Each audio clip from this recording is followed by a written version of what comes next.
जय हिंद एवरीवन, आप सबका Ali Noorullah IAS study centre पर स्वागत है।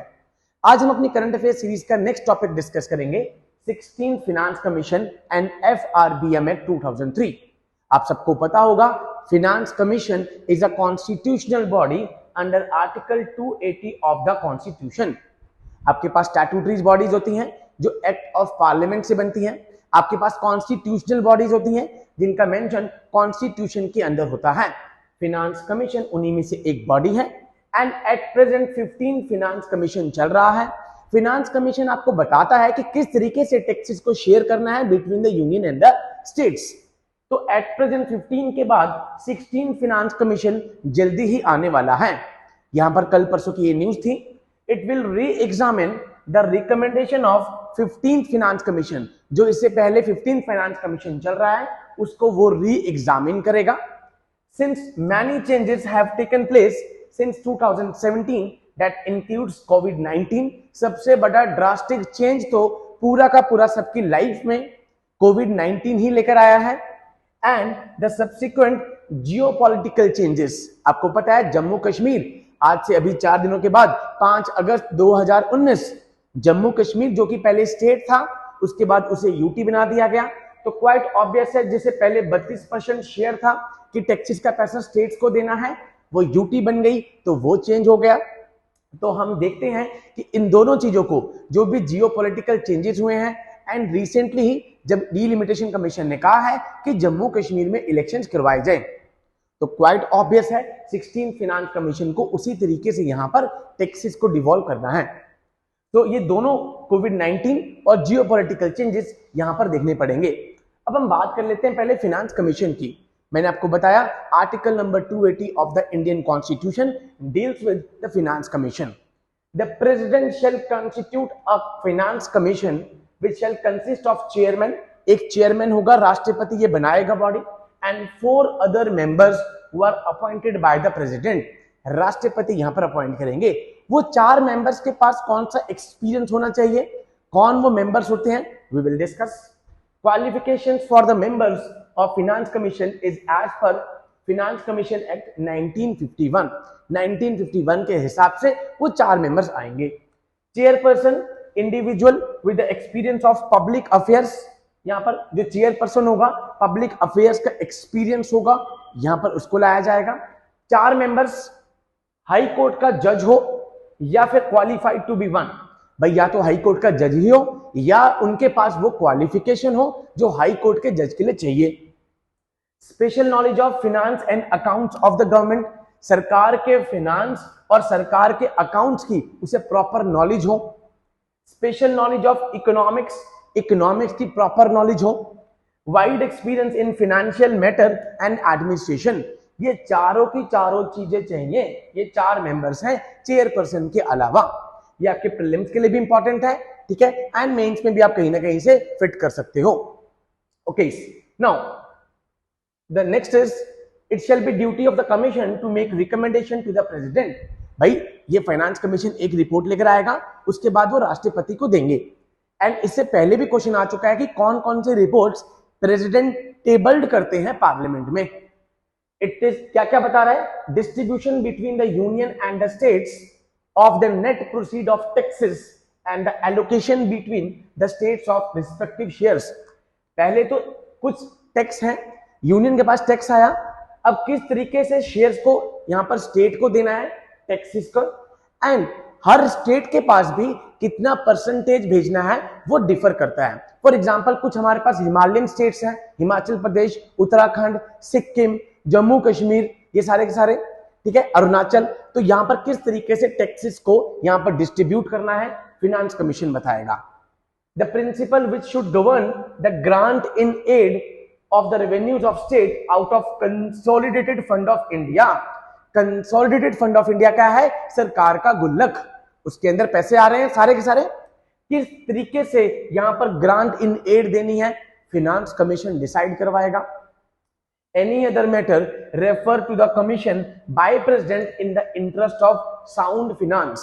राष्ट्रपति ने यहां पर कहा कि साउंड फिनांस, उसे कुछ बिगड़ नहीं रहा है, बिकॉज आपको पता है अभी तक इंडिया में कभी भी फिनेंशियल इमरजेंसी नहीं लगी है। नेशनल इमरजेंसी लग चुकी है, स्टेट इमरजेंसी लग चुकी है। तो यहां पर ये बताएगा कोई भी मैटर जो राष्ट्रपति भेज रहा है in the interest of finance, sound finance, वहां पर वो भी कौन डिसाइड करवा रहा है? कमीशन डिसाइड करवा रहा है। Okay, now this FRBM act economics में बहुत इंपॉर्टेंट है, ठीक है। This fiscal responsibility and budget management act 2003 intend to bring transparency and accountability in the fiscal and monetary actions। सरकार कितना पैसा खर्च कर रही है, कितना आ रहा है, क्या लिमिट में रहना है सरकार को, FRBM एक्ट बताता है। आप सबने इकोनॉमिक्स में पढ़ा भी होगा। फिस्कल डेफिसिट, भाई सरकार के पास पैसा तो आ रहा है 100 रुपए, कैसे आएगा सरकार के पास पैसा? टैक्स लगाएगा, सरकार टैक्स लगाएगी। टैक्स दो तरह के होते हैं, डायरेक्ट टैक्स, इनडायरेक्ट टैक्स, आप सबने पढ़ा होगा। यहां पर एंड इनडायरेक्ट टैक्स सब के सब मिलके क्या बन गया? GST बन गया, गुड्स एंड सर्विसेज टैक्स।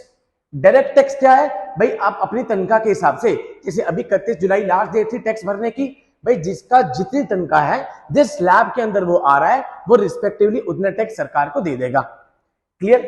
तो ये यहां पर सरकार के पास पैसा 100 आ रहा है, बट सरकार अगर खर्च 1000 रुपए कर रही है तो सरकार को 900 रुपए बोरो करने पड़ेंगे।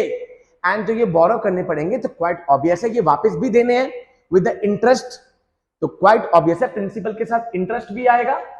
जितना ये बढ़ता गया क्वाइट ऑब्वियस है सरकार के ऊपर उतना दबाव बढ़ता जाएगा।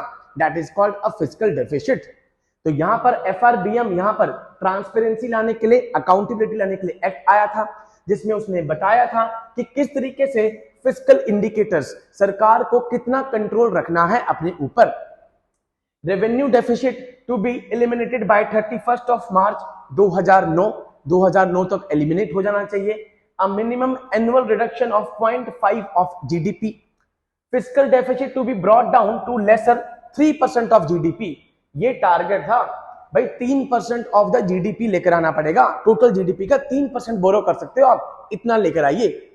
अ मिनिमम एनुअल रिडक्शन ऑफ 0.3%, हर साल एनुअल 0.3% आपको करता रहना है, कम करते रहना है। ये FRBM लेकर आया था। यहां पर ये तीन, इसके अलावा बजट में 3 रिपोर्ट्स देते हैं। Medium term fiscal policy statement, macro economics framework statement, fiscal policy strategy statement. ये आपके प्रीलिम्स के लिए बहुत इंपॉर्टेंट है, कोई भी स्टेट का एग्जाम आ जाए अभी, ठीक है। ये तीनों चीजें बहुत जरूरी हैं। एंड इस एक्ट का मेन एम क्या था?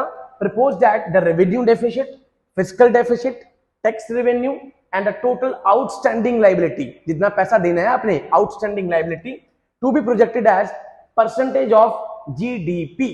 जैसे मैंने आपको बताया, इनका टारगेट था कि फिस्कल डेफिसिट को 3% ऑफ द GDP लाया जाए एट द नेशनल लेवल। ऐसे हर स्टेट की अपनी अपनी रिस्पॉन्सिबिलिटी है, सो दैट आपका खर्चा धीरे धीरे कम होना स्टार्ट हो जाए।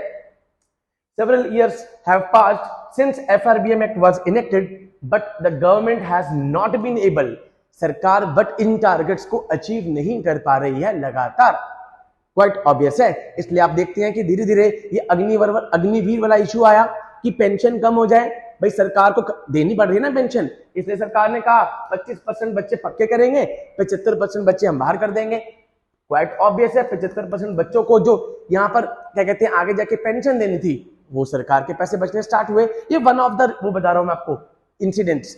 तो इस तरीके से सरकार कॉस्ट कटिंग करनी स्टार्ट कर रही है। क्लियर? अदरवाइज FRBM के टारगेट्स अभी तक अचीव नहीं हो पाए हैं। 2016 में एक कमेटी बनी थी NK सिंह, जिसने कहा था कि ये चेंजेस लाने की बहुत जरूरत है, अदरवाइज प्रॉब्लमेटिक हो सकता है। धीरे धीरे करके आप हर बार बजट में देखते हैं कि फिस्कल डेफिसिट कम करने की कोशिश कर रहे हैं सीतारमण मैडम अभी लगातार। आप अगले बजट में अब देखेंगे, बट टारगेट है कि 3% ऑफ द GDP लाया जाए, जो FRBM में कह रहा है। तो फाइनेंस कमीशन अभी आएगा, 16 फाइनेंस कमीशन, वो 15 फाइनेंस कमीशन की रिपोर्ट्स को पहले री एग्जामिन करेगा और उसके बाद यहां पर वो बताएगा कि किस तरीके से चेंजेस लेकर आने हैं।